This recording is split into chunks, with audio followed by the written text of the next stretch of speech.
oimore nyako Ramogi Ajuanga mora ma intiere no kanyo kochopo kanyo sa achiel mamidhiambo kamora ma intiere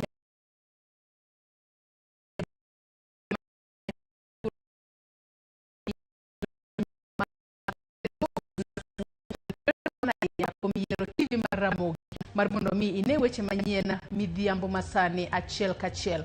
Waiko ni weche mathoth mago weche matimore pacho kae kachiel kod weche matimore pinje maoko. To mokwongo magi e thuond weche ma wamiyo pek. Jokanyo e riwruog Africa Union oyie ni pinje Afrika ma Ugwe ema dhi chwalo jakanyo e laro kom mar AU.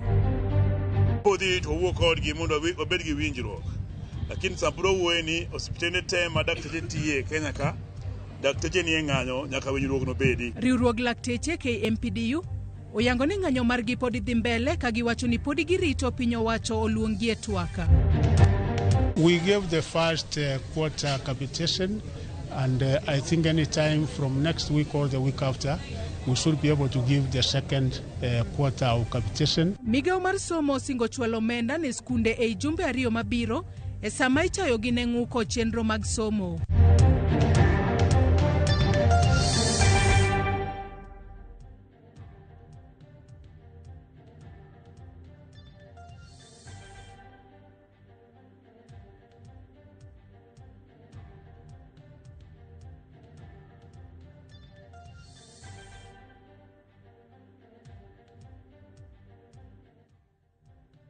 Nyako Ramogi Ajuanga mago kachiel kod mamoko mathoth e yor adimba arwakini machiegni ye mar mondo mi ibed kodwa nyake giko mag weche manyien mag ang'ich welo. Nyinga Joyce Oduor, jaloko marwa en Elizabeth Otieno. Parni nyalo ndikonwa kichwalonwa paro moramora kotudore kod weche manyien duto mag odiochieng' makawuono.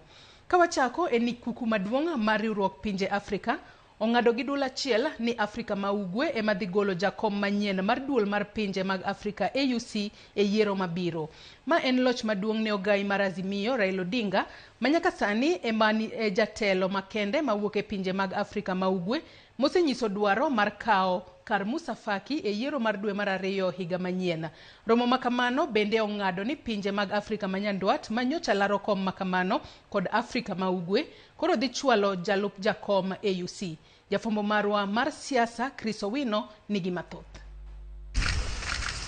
Dwaro mar ogai mar Azimio Raila Odinga mar bedo jakom manyien mar riwruok mar pinje mag Afrika AU Commission oyudo loch maduong' bang' kuku maduong' mar riwruok mar pinje mag Afrika ng'ado gi duol achiel ni en thuolo mar pinje mag Afrika ma Ugwe mar golo jakom manyien mar AUC.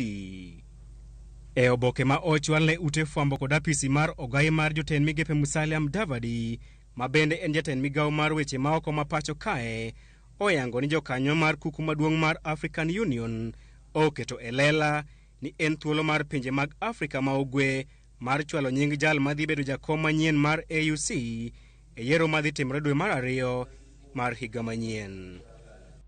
Mudavadi ma osebedo e ong'ala manyime e sero ombulu ne Raila Odinga owacho ni ma en loch maduong' ne pinje mag Afrika ma Ugwe e dwaro margi mar chwalo jakom AUC.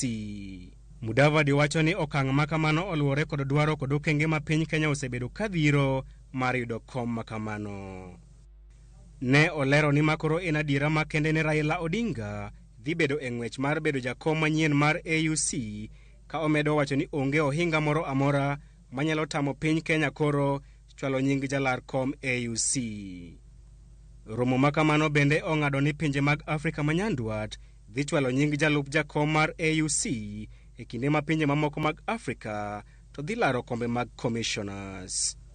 Mudavadi yango ni piny Kenya dhi timo twak kod pinje 14 mag Afrika ma Ugwe kod pinje mamoko mag Afrika mar chopo e winjruok mar chwalo jachung' achiel e lemo mar AUC.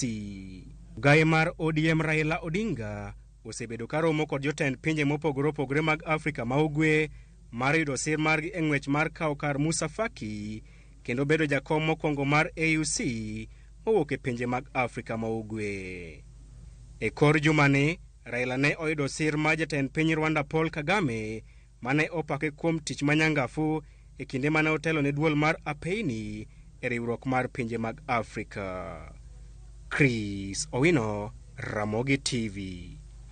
Duol machoko usuru e pacho kae KRA ogolo duoko margi e wilai mane gitiyo godo e ndiko e tich ji 1,406 makonyo e choko usuru kata Revenue Service Assistance.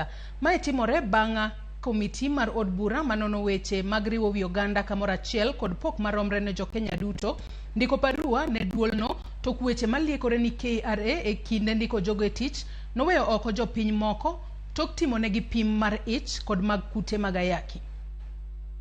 E barua no mar tarik 8 dwe mar adek higani mane kamiti mar od bura manono weche mag riwo wi oganda kamoro achiel kod pok maromre ne jo Kenya duto ondiko ne KRA ka gidwaro ler e wi ndiko e tich ji 1,406 makonyo e choko usuru. Kamiti no nonyiso KRA mondo oyang kama ne gilande thuolo mar tijno, gik ma idwaro kuom jogo mamanyo tijno, kwan joma ne ok oyudo tijno nikech akweda mag bedo gi ich kod kute ayaki. Bende gidwaro nondo joma ne oyudo tijno kiyango ganda dhoudi maggi, kaunti kod sub-kaunti magiwuoke, duoko mar romo mane bod obedo godo e wi wachno, chike mag KRA e wi jotije manigi kute mag ayaki, kod okenge mag gisekao kotudore kod ng'eto madoho mamalo mabusia e wi keto chike manyayo ndiko e tich oganda mawuok e dhoudi mopogore opogore kod gwenge mopogore. E duoko margi, KRA owacho ni lendo mokwongo ne gitimo tarik 2 dwe mar abich higa mar 2023 to ne ginuoyo lendo makamano tarik 9 dwe mar abich higa mar 2023 ka lendo no nolor tarik 23 dwe mar abich higa mar 2023 kama oganda 127,117 nooro kwayo margi. Gino momiyo ne ginuoyo lendo makamano, KRA wacho ni nen mar loko hik joma oyienegi oro kwayo kowuok e kind higni 18 nyaka 30 koter e kind higni 18 nyaka 35 kaachiel kod loko grade madwarore kowuok e C- nyaka D+. Board mar KRA wacho ni kaluwore kod tich mateka mar choko usuru ma jogo mooro kwayo mar tijno biro bedo katimo, nitiere gik mopogore mane girango moriwo ka kwayo noor kokale mbui mopuodhi mar KRA mar ndiko ji e tich ka ng'ato nigi grade kochakore D+ kadhi malo ka ng'ato nitiere kind higni 18 nyaka 35. Bende ne gidhi tiego apisasgo kuom dweche 2 e wi yore mag choko usuru mopogore opogore kod tiegruok maket kod mar jolweny mar yango chala ngima jogo ma oro kwayo margi mondo kik gibed kod masira moramora kaka mar tho e yor tich. Nikech tiegruok maket kod mar jolweny mane idhi ket godo jogo mane oro kwayo mar bedo jokony e choko usuru, KRA wacho ni ji 133 ne owe oko kaluwore kod chal mar nonro mar thieth maggi. Kata kamano, giwacho ni duoko mar nonro mar thieth laktar ne ok oyango negi. Kaluwore kod KRA, chike magi onge akweda moramora ne jogo manigi kute mag ayaki, makmana ni lemo mar jokony e choko usuru nigi chenro madwaro tiegruok maket kod mar jolweny machuno ng'ato bed kod fundi motegno kendo nyaka rit ngimane e kinde tiegruok. Gimedo ni kaluwore ni chenro no ne gitimo e tielo mokwongo, nochuno gi mondo gitudre kod KDF mondo ota chenro no e yo makare eka giting' malo kwan usuru michoko. Ji 133 mane owe oko e kinde kepo, KRA wacho ni nen mar rito chal ngima mar jogo manigi ich kod jogo manigi kute ayaki. Kata kamano, KRA olero ni lemo maggi moko ok non ka ng'ato nigi ich kata kute mag ayaki. Director mar siasa Place ma en riwruok makedo ne ratiro mar oganda Nelima Wako wacho ni weyo ji 133 go oko en rocho ratiro margi kendo en akweda maduong' ma ok onego timre pacho ka gi sani. It is discriminatory, one. It makes you wonder. I understand that when it comes to military, they are required, and this being a paramilitary position. However, it does not mean that if someone is expectant, that they are not able to work. So it's basically a slap in the face in terms of women in the workforce. And even when we think about HIV, there are enough drugs, people live longer, they are working.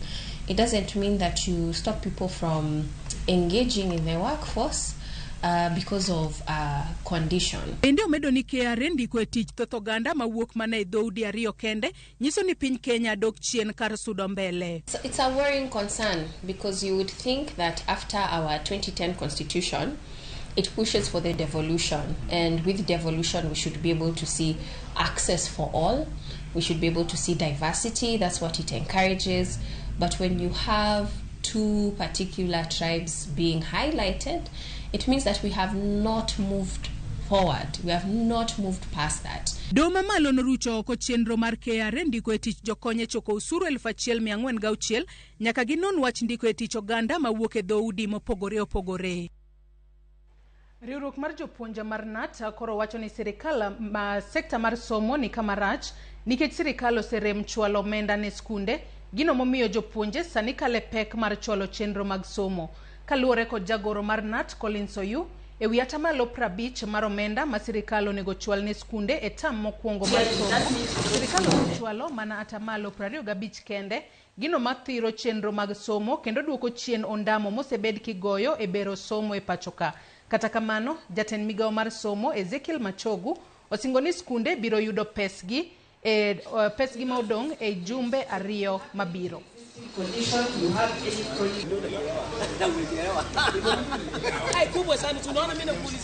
I want to tell you is I looked at a document that was presented to my office by the current chairman of Kenya Schools, Secondary Schools Heads Association. It is pathetic, my brother. And I want to tell you, even earlier, the issue of capitation for senior school was at 21,000. Immediately, it was reduced 17,000. We don't understand the rationale. And I want to tell you that heads are crying. Principals are crying. The situation is pathetic. I don't want to go beyond that. If you understand the word pathetic, that is the situation. We gave the first quarter capitation, and I think any time from next week or the week after, we should be able to give the second quarter of capitation. I know the secondary schools and our primary schools are eagerly waiting for this, and in 1 or 2 weeks, we should be able to give capitation. CDF ma awendo ochiwo omenda mar basari maromo milion 50 ne jopuonjre maromo 9,000 e seche ma jonyuol pod yuago nengo mamalo mar somo e pacho kae. Jojuma nigi mathoth. Kwan jopuonje mathoth masani oro kwayo margi mar omenda mar basari kaachiel kod mago mayoro dala kod jotend sikunde mondo omenda mar somo pod en ranyisi ne nyuol mathoth pod churu kod osigo mapek mar somo. E chenrono machi omenda mar basari maromo milion 50 ne jopuonjre madhi nyime e kajbon ma awendo jopuonje maromo 11,000 ne oro kwayo margi ka kuom jopuonjegi mana maromo 9,000 ema oyudo omendani. Jood bura ma awendo Walter Owino wacho ni kwan mamalo mag jopuonjre madwaro basari nyiso ni nengo mar somo sani nitie malo ne jonyuol mathoth. Joma nyoro kwayo gi ji 11,000 to wadwa miye ji 9,000. Ing'eyo ni basari en mana gima jolo. Nyiso ni pek mar somo thothne jonyuole mating'o. Omiyo ka nitie kaka sirikal nyalo keto somo bedo nono, to nyalo bede maber moloyo chiwo basari. Agoiro kamano maduong' ne Mheshimiwa marwa kuom temono matek mokelonwa basari nikech ok wanyal to bende basari ni ok nyal chulonwa school fee te mak mana ni ojolowa. Koro wan kaka jonyuol wan bende nyaka watim matek nikech nyithindwa wan mabiro konyowa. Moko kuom jotend sikunde kaunti ma Migori wach ne nitiere kata mana jopuonje ma weyo sikul e kore nikech jonyuol ok nyal chulo omenda mar somo. Pek to nitie kendo nyithindo mang'eny we skul. Nyithindo manyiri thoro we schools ka onyuomgi. Adwa ni ji ong'e ni basari mineno wachiwo ni levels te michiwe onge minyalo mi ni kao ni tikao ni expenses mag somo te. Thothne ni en ni wajolo jonyuol gima tin manitie nikech pesa mabiro mwapogo ji kaka basari ok oromo miyo ji te. Nengo mamalo mar somo bende koro osimio ka jotend sikunde bedo kod pek e tayo sikundego. Obedo matek maintain nyithinde skul ka onge pesa. Nyathi sikul nyaka chiem. Koko chiemo in kaka jatelo in mochako kodi. Janyuol be gima winjo maber mana ka nyathi onene dhot. Koro chono wacho ni nyaka watergi. Kadichiel. Janyuol onene mathin okel gima mathin waswek go. Moko kuom jokanye sekta no masomo wacho ni chiwo basari ber kata kamano deber ka piny owacho koro ng'iyo yo mane somo obedo manono. En malo kabisa to watema ni mondo odog piny to nikech sirikal ma wantie waonge gi sea maduong' mwanyalo duoke godo piny nikech gine ma giloso kendo gine ma giketo gima gidwaro. Ok anyal nitiere jonyuol be machal koda momiyo skul bende okel nyaka day school jopuonj mag skul bo yiendewa mondo wadhi wawuoyo nyalo tero kata lot kata mana oduma to nyithindo dhi skul. Ka sirikal pok ochako chiwo omenda ne nyithindo mapuonjore te mamiyo nyithindo samoro nyalo bedo ni somo nono, to basari mwayudo nyose medi, wasebet kwa kwayo ga od bura ni mondo med percentage mar pesa migole CDF madhine basari makata sama wawueni omedore ko opogore gi kuma ntie chien kachacha. Jonyuol ywak ni chal ka gima somo e kinde mabiro dhi mana bedo mano ma nyithind jomoko ema nyalo yudo. Juma Ramogi Migori. Achiji ang'wen omaki e gwenge mag Kilgoris kitudogi kod nego obila mag jela moko ariyo. Obila mane onegi oyang kaka Patrick Mukunyi kod Daniel Nairimo manowuok Nairobi dhi limo nyawadgi Pius Lemiso manyaka sani olala. Achijno miwacho ni nosedhi rutaya noweyo gope modhuro e riwruoggi mar Saga, gino mane omiyo ing'ado obila ariyo mane onegigo. Wachore ni negidhi ire mondo gilos wach chulo gopego. Obila ariyogo noyudi kod adhola mag asere kod opanga ka ringregi ochwal St. Joseph Kilgoris e sama pedha dhi mbele ne achich maduong'.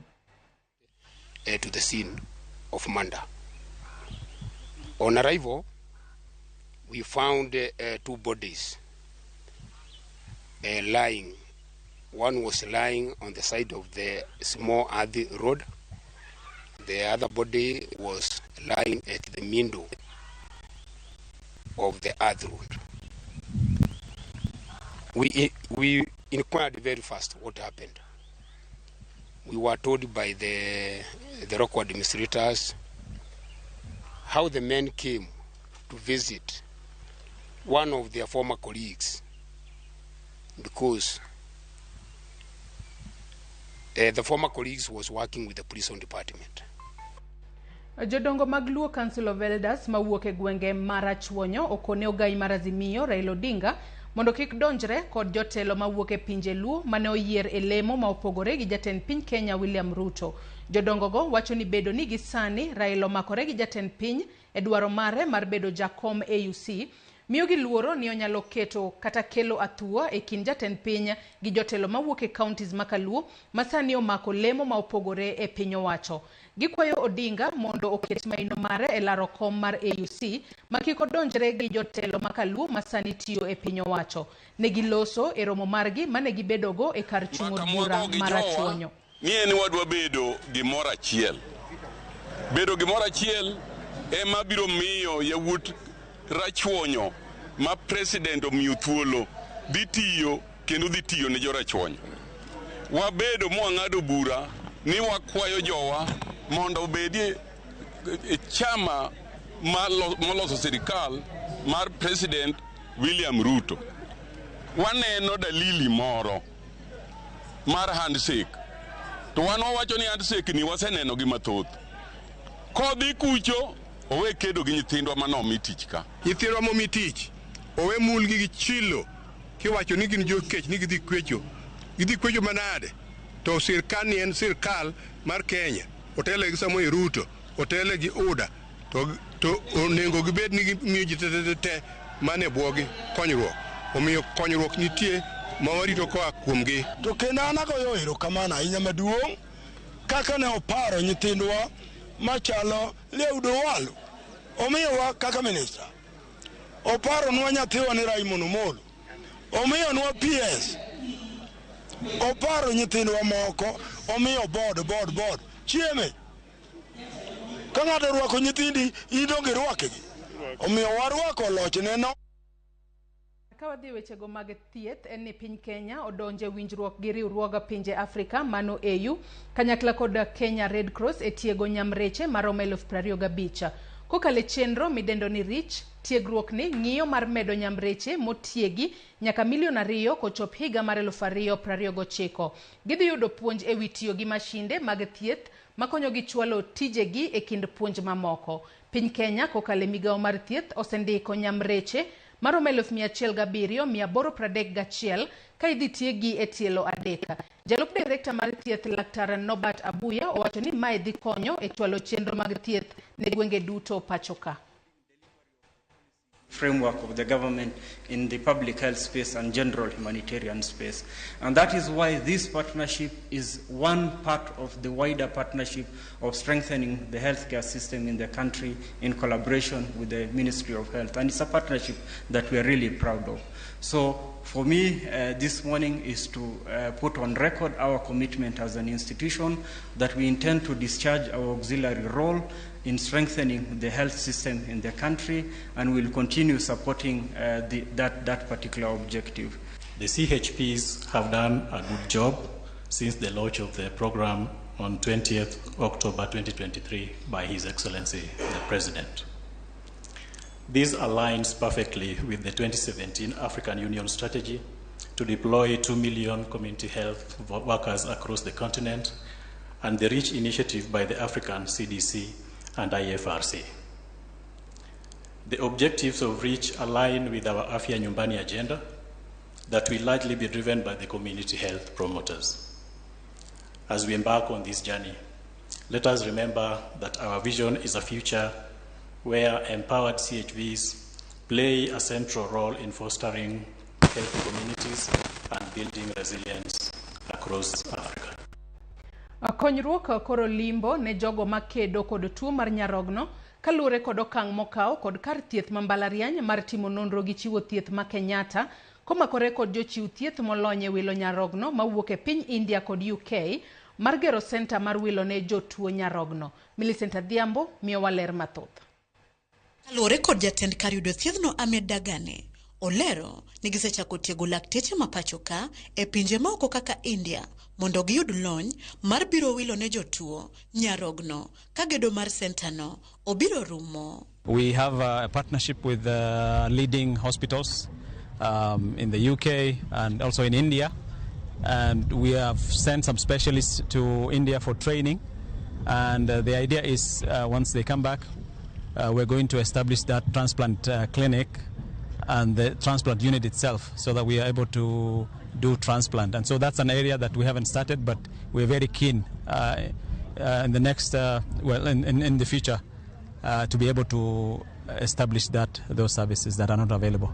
Kanegiloso, enyasi mar chiwo thieth manono e kar yudo thiethno, jakom bod mar osiptalno Olive Mugenda oyango ni osiptalno dwaro medo masinde 20 e wi 35 mamoko mondo kony e chulo thieth mar nyarogno kalure kod dwaro mamalo mar menyo tuono. We are also expanding the number of dialysis being done. We recently bought 20 more dialysis machines. So right now we have 35 of them, because if now you are at that stage of having dialysis, then it must be done. And you know, once it's not done once a week, it's done maybe 2 to 3 times a week. So we have now 35 machines, and our plan is to even expand this more, so that we have maybe even 50. What I can say is that, you see, the dialysis is not what is required in the end, because you don't want to do dialysis for life. So the transplant, the kidney transplant, is the end requirement, and the plan is in the next 6 months we actually start the kidney transplant, because anybody with a kidney problem, the dialysis is a stopgap measure. What you need eventually is maybe new kidneys, and we are going to get to that. Then at least we are able to improve the quality of life. Egijiwo ganda jo Kenya mondo ritre kaka yorno mar geng'o kendo bedo mabor kod tuo mar nyarogno, ka giwacho ni kwano ganda mayudo kod tuono osedhi malo ahinya ka moko to chopo ka tuono osemerogi. The cases of kidney diseases that we are receiving here, I would say they are spectrum of all the cases, but the majority are the most severe cases. The reason why that has happened, we think there are a lot of factors. Some of them is lack of education and understanding. So people are not seeking health services and reviews when the problem is early. People should go for screening. And screening is like the activity that we are doing here. Screening is appreciating that sometimes the kidney problem may not have so many symptoms, especially when it is beginning. So people who are at risk of kidney diseases, then we advise them to go for the screening. Genoniti ni gedo mar center. Marwilo nyarogno ne jotuo E mbalariany ma Kenyatta University, Teaching Research and Referral Hospital Pachuka dhi kelo fuong'ruok ne jotuo ma kwan gi thoth ma tuono osechando kuom kinde ka gitiyo gomenda modhuro e hao thieth e pinje maoko. Millicent Adhiambo, Ramogi TV. Nyakora Ramogi Jwangi report mar Millicent Adhiambo emadwani wadhigode yueyo mokwongo e weche manyien mag ang'ich welo otieno makawuono. Asoma ne moko kuom ote mochwalonwa kokale nambawa mar 33600. Ramogi TV and Jamta would Awasi border watching live from Awasi border.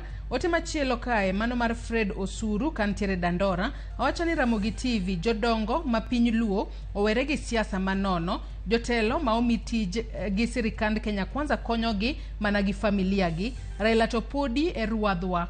Aya ote machielo Ogutu Jambuye kani Makweni wacho ka ni wise old men ne odhi kune sani owewa mana kod jodonga ich ma itiyo godo kisiasa. Very sad. Ote machielo Mogika wacho ka ni Ana Otieno Zamlon awuok yadh ngima. Ramogi TV ler Migori hawi maber ne Raila Odinga eng'wech. Nyakora Ramogi Jwang amodho pi matin aduogo adhi mbele kod weche manyien mag ang'ich welo. Kik idhi mabor.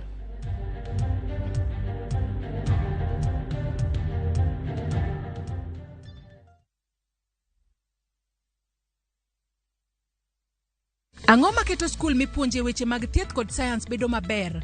Waketo maino marwa e chal ngima mar jopuonjre, waketo maromre timo nonro kod tiegruok, wajiwo jopuonjre bende odonje chenro mopogore opogore kaka tuke. Wachiwo tiegruok mowinjore gi omenda ma japuonjre chulo, japuonjre tieko somo ka en gi lony mamalo mar donjo e tich.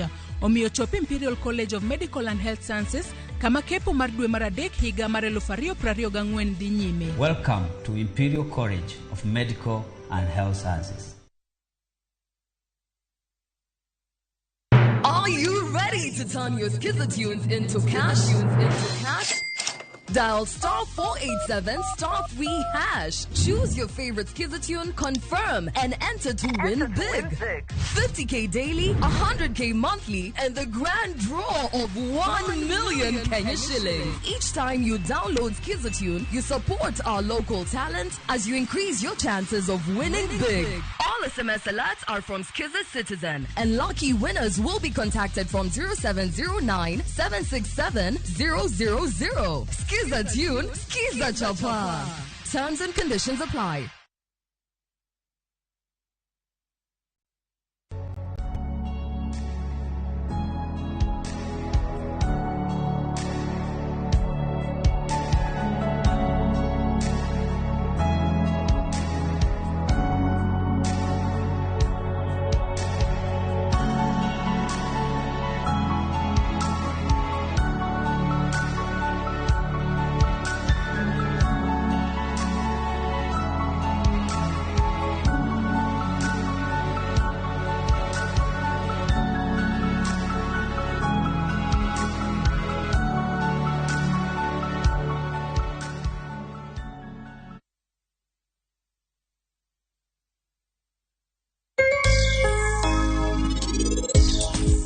Takao to pesa ok janyiew an kucha ok anyalo uso pare. Mama nitie gimoro madwa penji. Ichamo mikati nang'o? Yes afande. Mana ng'o mipenja? Dress code kwani wan e sikul? Nadhi dala. Table is not capable. Where's the bar? Mane migolo na lek mameti ba ane ndege Nen out kod romo gi baba mondo miwa mwanduni. Nyako chako biro tanyise nang'o? Achame. Ni ng'ato kwalo pesa na ng'ato kwalo pesa.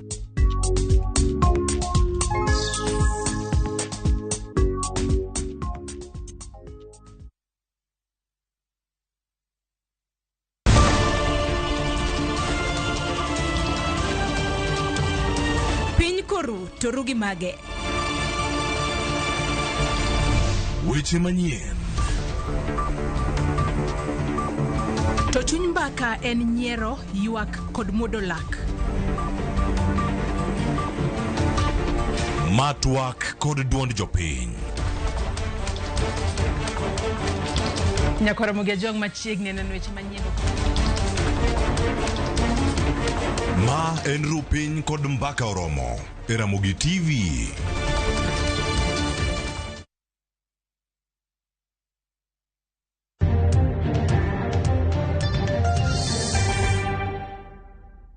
Machiegni kendo nyakwa Ramogi Ajwang'. Riwruok mar lakteche mar KMPDU pod oramo ni ng'anyo mar lakteche maggi pod ibiro dhi nyime nyaka piny owacho obed kodgi piny mar tieko dwaro mane gipedho negi. KMPDU wacho magi kata bed ni doho nochoro nyime ndalo mageng'o ng'anyo margi modonjo odiochieng' mar 2 kawuono. Sharon Ong'ao gi mathoth. En odiochieng' mar 2 kapod riwruok mar lakteche KMPDU pod oramo ni ng'anyo margi mana gichako odiochieng' manyoro pod biro dhi nyime kata bed ni doho nochungo ng'anyono. Gik manodwa ni otimre pok ong'e. Wadwa ni dakteche manotieko tiegore mondo oter osiptende mondo ti. Wadwa ni CBO mane wasign mondo obed plan mar loso. To mai kapok otimore tek ahinya mondo ji odog e tich. Jagoro maduong' mar KMPDU Davji Atela wacho ni gikore mar chungo ng'anyo kaluwore gi dwaro mar doho kendo gikore mar loso gi bad migepe mag piny owacho. Kot nowacho ni mondo sirikal maduong' ong'i wach dakteche. Koro wadwa wacho ni ng'anyo ma wantie ni en ng'anyo ma wadhiye nikech wariwore wadhi e sirikal. Sirikal osebedo e ng'anyo higni 7. Koro ka giluongo meeting kawuono kata kiny kata Jumapil kata wuok tich, wabodhi to wuok kodgi mondo obed gi winjruok. Lakini sapro wuoye ni osiptende te ma dakteche tiye Kenya ka dakteche ni ng'anyo nyaka winjruok no bedi mondo bed gi monyamiyogi. Davji omedo ni e higa mar 2021 doho noseng'ado bura ne migawo mochung' ne thieth kaachiel gi migawo mochung' ne jotije mondo bi kod yore magayo ng'anyo matimore e pacho kae. I must say that there's a judgment that came out in the year 2021 that directed the Ministry of Health, the Ministry of Labor and the unions to come with the minimum services in case of industrial action. As we speak today, we do not have any such guidelines, and therefore when we say they strike, all our members we expect to comply with the strike notice that we gave. There is not yet any minimum services that has been provided for, that has been adopted in court, that we need to comply to as we speak. Komachielo jokanyo mar KMPDU kotelnegi kod jakom margi Bade Manyanza